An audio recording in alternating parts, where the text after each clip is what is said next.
Hey yo bacoters, balik lagi bersama gua di channel. Apa kabar kalian semua? Semoga selalu baik-baik saja ya. Ikan teri, ikan lele, nggak ada duit, tetap semangat le. Oke, di video kali ini gue mau membahas alur film yang diperankan oleh Jackie Chan yang berkolaborasi dengan pemain Smackdown yaitu John Cena. Film ini berjudul Hidden Strike, dirilis pada tahun 2023 yang mengisahkan pasukan khusus dari Cina yang dipimpin oleh Lu Feng ditugaskan menyelamatkan warga sipil dari pemberontak di Irak.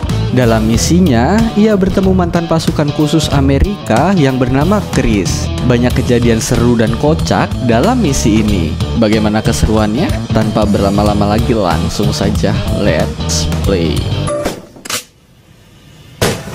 Cerita dimulai dengan 3 helikopter militer yang membawa pasukan keamanan Tiongkok ke sebuah kilang minyak di Baghdad. Pasukan ini dipimpin oleh Komandan Lu Feng dengan misi utama mengevakuasi para pekerja Tiongkok ke zona aman.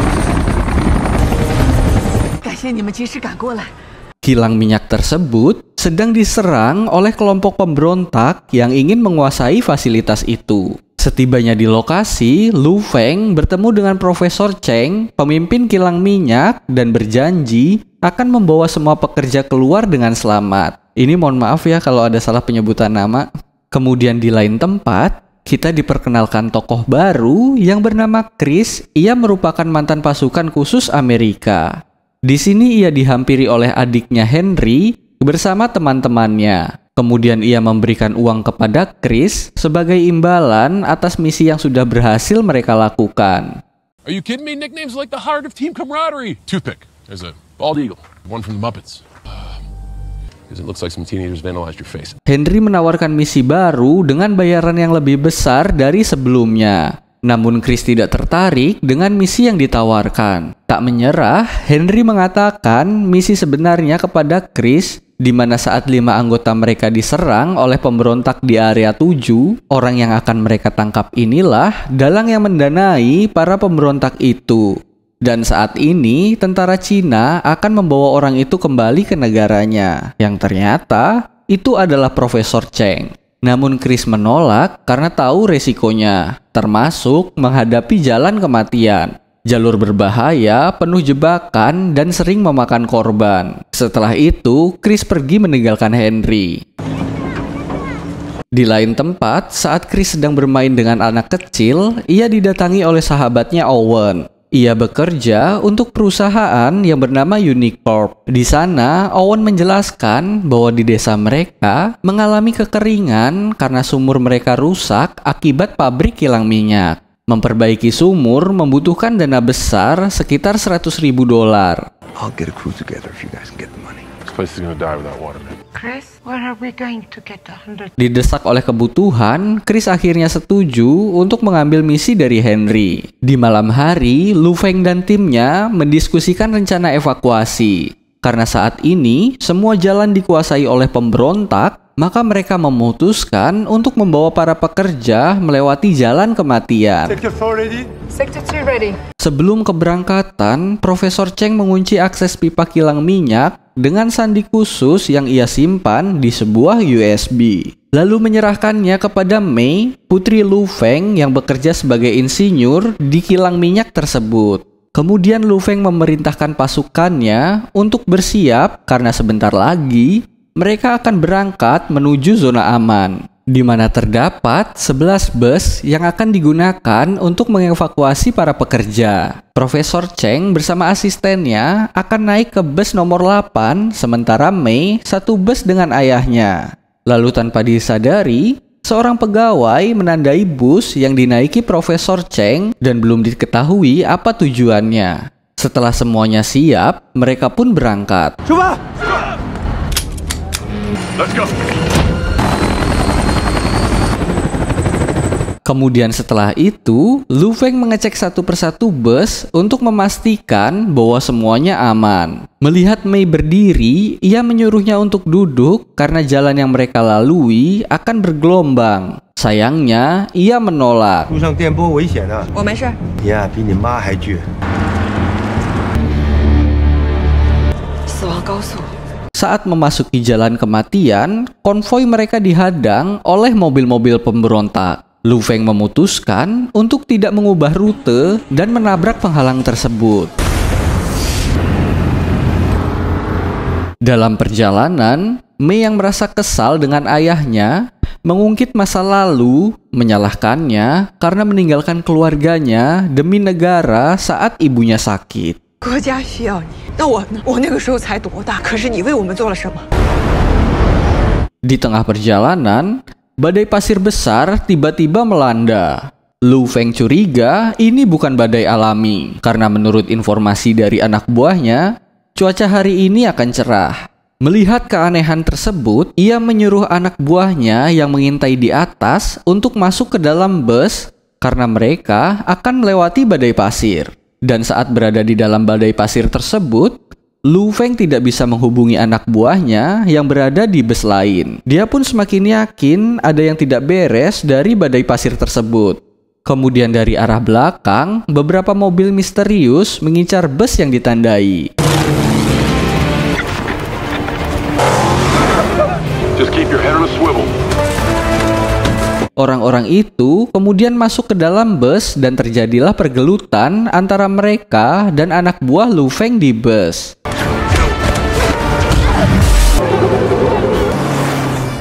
Setelah berhasil melewati badai pasir itu, Lu Feng menghentikan busnya dan meminta semua anak buahnya untuk berkumpul dan bertanya mengapa tidak ada yang menjawab panggilannya. Anak buahnya menjelaskan jika komunikasi mati. Sementara pasukan lain melaporkan bus 8 meninggalkan barisan dan bus 11 menghilang. Di sisi lain diketahui ternyata ini ulah dari Chris, Henry, dan timnya. Kemudian mereka memindahkan para sandera ke mobil lain. Lu Feng segera memerintahkan pasukannya untuk mengamankan bus yang tersisa dan meminta helikopter untuk membantu menyisir area. Dalam pencarian, mereka menemukan perangkat, penyebab badai pasir buatan, dan lokasi bus yang menghilang. Kemudian anak buahnya melaporkan jika mereka telah diserang oleh tentara bayaran. Lalu ia berkata akan segera mengirim anak buahnya yang lain untuk menjemputnya di sana. Helikopter kedua yang membawa Xin Wei, salah satu anak buah Lu Feng, berhasil menemukan lokasi para pembajak, yaitu Chris, Henry, dan kelompoknya. Xin Wei melaporkan hal ini kepada Lu Feng yang memutuskan untuk segera menyusul dan meminta bus yang lain pergi lebih dulu ke zona aman. Sembari menunggu, Xin Wei mencoba menghentikan para pembajak tersebut.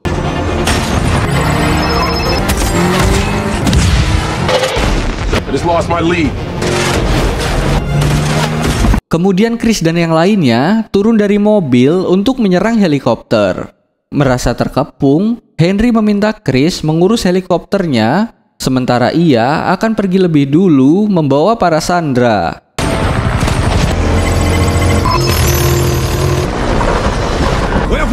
Dan tak disangka, ia berhasil mengalahkan helikopter tersebut. Lalu Chris menyusul Henry ke markas yang membayar mereka. Kembali ke Lu Feng yang berhasil menemukan bus 8, ia kemudian turun menggunakan tali dan masuk ke dalam bus. Seluruh pekerja aman, namun 5 orang menghilang termasuk Profesor Cheng dan asistennya. Di lain tempat, dengan emosi, Chris bertanya kepada Henry siapa sebenarnya yang membayar mereka untuk melakukan misi itu. Yang ternyata orang itu adalah Owen, yang dimana ia mengatakan alasannya kepada Chris kenapa melakukan pembajakan tersebut dikarenakan Owen ingin memiliki kilang minyak tersebut. It's between you and her. Dragon Luo is leading them. He's gonna come after them. Tak hanya itu, ia juga menyuruh Chris untuk membunuh Lu Feng dan berjanji akan membayar Chris dengan uang yang sangat banyak. Namun Chris menolak karena dia merasa jika pekerjaannya sudah selesai sampai di sini. Chris kemudian meminta bayaran untuk misi yang baru saja dilakukan. Namun Owen tidak ingin membayarnya sampai Chris mau melakukan apa yang ia suruh. Karena merasa dikhianati, Chris pergi dan meminta Henry untuk ikut dengannya selagi masih ada waktu. Namun Henry tidak mau ikut dengan Chris. Kemudian Chris meminta Henry untuk membawakan bayarannya ke desa jam 4 sore nanti. Tak disangka dan tak diduga, setelah Chris pergi, Owen malah membunuh Henry karena menurutnya tak mampu menahan Chris. Radio tower, make it look like Chinese payback, okay? Let's go! Kembali ke Lu Feng yang melihat mobil Chris sedang melintas dan menyuruh pilot untuk mengikutinya. Karena helikopter kehabisan bahan bakar, Lu Feng memutuskan pergi dengan berjalan kaki. Tak lama kemudian, Lu Feng akhirnya menemukan Chris sedang bermain dengan seorang anak kecil. Ia segera menghampirinya dan menanyakan apa yang Chris lakukan di daerah tersebut.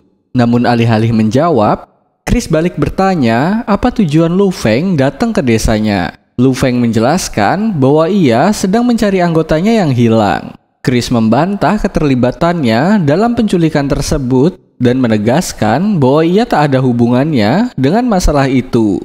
Ketegangan antara keduanya memuncak, tetapi suasana sedikit mereda ketika anak kecil itu kembali mengajak Chris bermain. Lu Feng yang tidak ingin memicu perkelahian di depan anak kecil memutuskan untuk pergi, namun ia tetap mengawasi Chris. Diam-diam, Lu Feng mengikuti Chris yang tampak khawatir karena Henry belum pulang.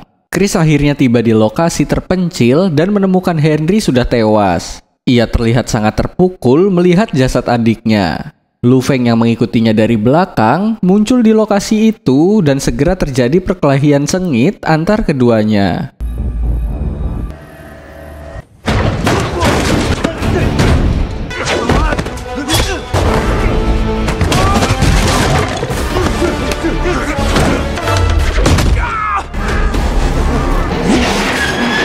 Di sini Chris menenangkan Lu Feng dan mengatakan jika bukan dia pelaku yang menculik orang-orangnya, malahan para pembajak itulah yang telah membunuh adiknya. Tiba-tiba datang beberapa orang Prancis yang misterius dan meminta uang kepada mereka. Namun mereka berdua tidak sengaja melepaskan pin granat yang membuat orang-orang Prancis itu langsung ngacir.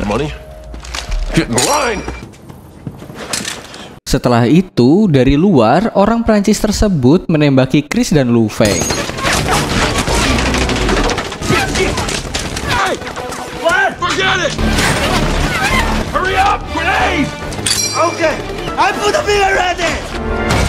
Beruntungnya, tak satupun peluru yang berhasil mengenai mereka berdua. Setelah memastikan kelompok Prancis itu pergi, Chris mengungkapkan bahwa dalang dibalik semua kekacauan ini adalah Owen yang bekerja untuk perusahaan Unicorp. Chris dan Lu Feng sepakat untuk bekerja sama menghentikan Owen dan menghancurkan tempat itu sebelum pergi. Sementara itu, Owen telah membawa Profesor Cheng, asistennya, dan para sandera ke kilang minyak. Di sana, Owen berusaha mengakses pipa kilang minyak, tetapi tidak berhasil karena sistemnya terkunci dengan kode yang ada di USB milik Profesor Cheng. Dalam amarahnya, Owen menodongkan senjata ke Profesor Cheng, memaksanya untuk mengungkapkan lokasi USB tersebut. Ketika Profesor tetap bungkam, Owen mengancam akan menembak asistennya, yang ternyata adalah putranya. Tidak tahan melihat putranya dalam bahaya, Profesor akhirnya mengaku bahwa USB tersebut ada di dalam tas milik May. Owen lalu memerintahkan anak buahnya untuk melacak ponsel milik Profesor yang ada di dalam tas tersebut. Di lain tempat, May dengan polos malah menerima panggilan telepon itu, membuat lokasinya terlacak oleh pasukan Owen. Sementara itu, Chris, Lu Feng tiba di desa tempat May sedang bermain dengan anak-anak kecil. Dog here and no little dog there. You had a dog. Lu Feng segera menghubungi pasukannya di zona aman untuk memberitahu bahwa dirinya dan May dalam keadaan baik. Di desa tersebut, Chris dan Lu Feng berusaha menghibur anak-anak untuk meredakan ketegangan. What's that? That is a good-looking bulldog. Yeah. What's that? Suspended from a building. Drop. Time for the meal. Setelah itu, mereka berdua berbincang di luar. Chris mengembalikan buku diari milik May yang terjatuh, dan dengan nada bercanda, ia mengatakan bahwa May cantik dan ingin menjadikannya pacar. Lu Feng sebagai ayah yang protektif jelas tidak setuju. Percakapan mereka berlanjut. Lu Feng bertanya bagaimana Chris bisa sampai ke tempat ini. Chris menjelaskan bahwa 2 tahun lalu, ia dan adiknya Henry mengikuti orang tua mereka ke Irak untuk bekerja di jalan kematian sebagai pasukan yang bertugas melawan para pemberontak. Namun pemberontak berhasil menyerang dan ayah Chris tewas tepat di depan matanya dan meninggalkan trauma yang mendalam. Namun saat bercerita, tiba-tiba pasukan Owen yang dipimpin Knock menyerbu desa untuk merebut tas milik Profesor Cheng. Chris segera menyuruh Mei membawa anak-anak ke tempat aman. Sementara ia dan Lu Feng bekerja sama menghadapi musuh. Kita lihat combo wombo Kungfu X Smackdown.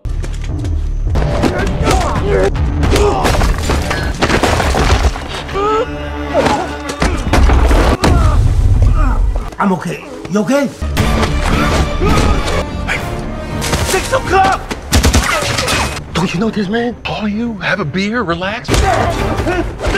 Di tengah pertempuran, Chris berhasil menemui Mei untuk meminta ponsel milik Profesor Cheng. Ia memberikan ponsel itu kepada Knock sebagai upaya negosiasi.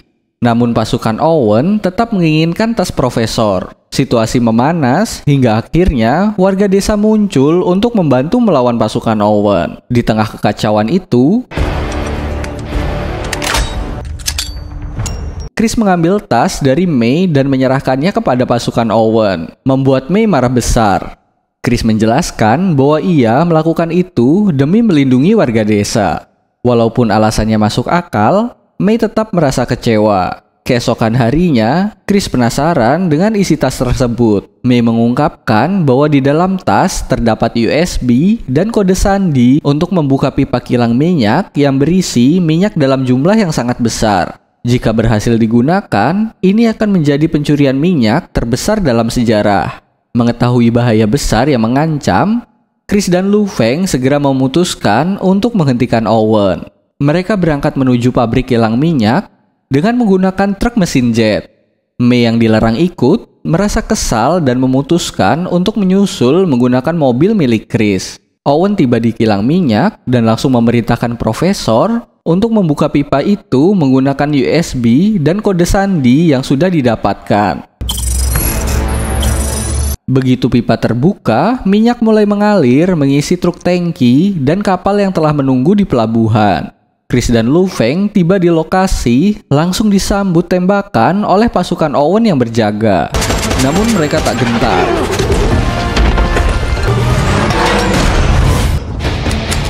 Mereka keluar dan langsung menghajar pasukan Owen, memperlihatkan kombinasi maut, kungfu, dan smackdown. Melihat serangan itu, Owen dengan cepat merusak USB agar Chris dan Lu Feng tak bisa menghentikan pencurian minyak. Setelah itu, Owen dan sebagian besar pasukannya pergi, meninggalkan Knock untuk berjaga. Akhirnya, dengan duet maut Chris dan Lu Feng berhasil menghabisi pasukan Owen. Chris dan Lu Feng bergegas masuk ke dalam kilang untuk menyelamatkan Profesor Cheng dan putranya. Namun mereka dihadang Knock, tangan kanan Owen yang sangat tangguh.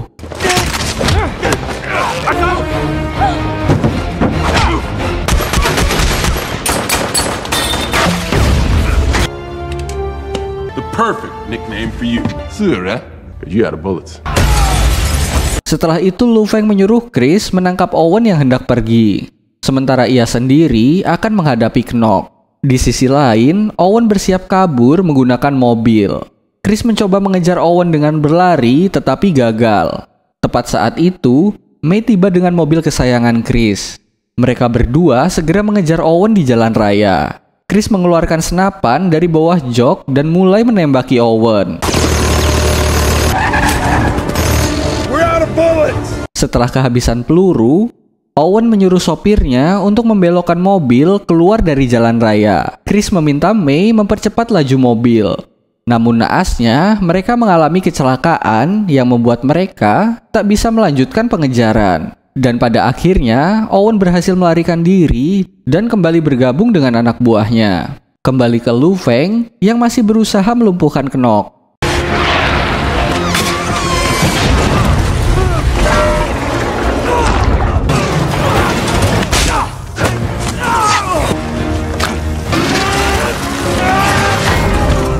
Profesor dan putranya muncul mengabarkan bahwa pipa minyak tidak bisa ditutup karena USB telah dirusak oleh Owen.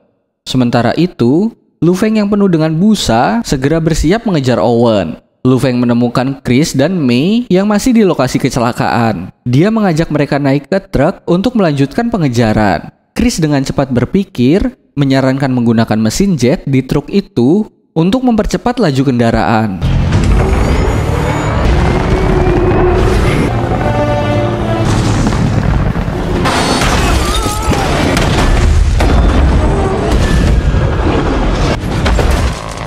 Karena tabrakan itu, sopir Owen tewas.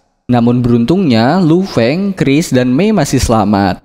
Owen kemudian kabur. Melihat itu, Chris meminta Lu Feng untuk mengejarnya. Namun truk mereka mengalami kebocoran tangki sehingga terjebak di pasir. Chris lalu menyuruh Mei menekan tombol untuk mengaktifkan fungsi khusus yang akhirnya berhasil membuat truk bergerak kembali. Mereka kembali melanjutkan pengejaran.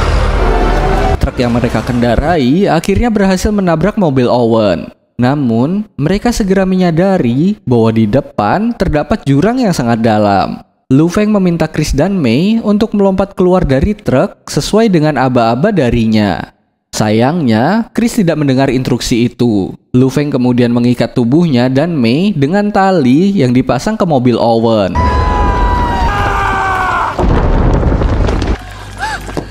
Owen yang melihat Lu Feng dan putrinya bergelantung di bawah tebing jurang berencana kabur tanpa menyadari tali tersebut terhubung ke mobilnya. Akibatnya, Owen terlempar ke dalam jurang bersama mobilnya. Lu Feng dengan cekatan melepaskan tali yang mengikat dirinya dan Mei agar mereka tidak ikut jatuh ke jurang. Mereka berhasil selamat, tetapi Chris tidak terlihat. Mei tiba-tiba melihat buku hariannya yang berada di saku Lu Feng. Melihat itu, Mei mulai memahami dedikasi ayahnya untuk menyelamatkan banyak nyawa dan akhirnya memaafkan kesalahpahaman mereka. Mereka berpelukan berbagi momen haru di tengah situasi menegangkan. Namun saat itu juga, Chris muncul secara mengejutkan. Setelah situasi terkendali, Chris mencoba menyatakan cintanya kepada Mei. Namun, sebelum Chris menyelesaikan kata-katanya, Lu Feng bercanda dengan mengatakan bahwa Chris harus belajar banyak hal terlebih dahulu sebelum berpikir soal cinta. Mereka tertawa bersama menutup ketegangan. Dan film pun selesai. Oke, sekian untuk video kali ini. Tekan like apabila kamu menyukai video ini. Tekan share dan subscribe untuk membantu channel ini semakin berkembang. Tulis di kolom komentar untuk request video-video selanjutnya. And see you next video.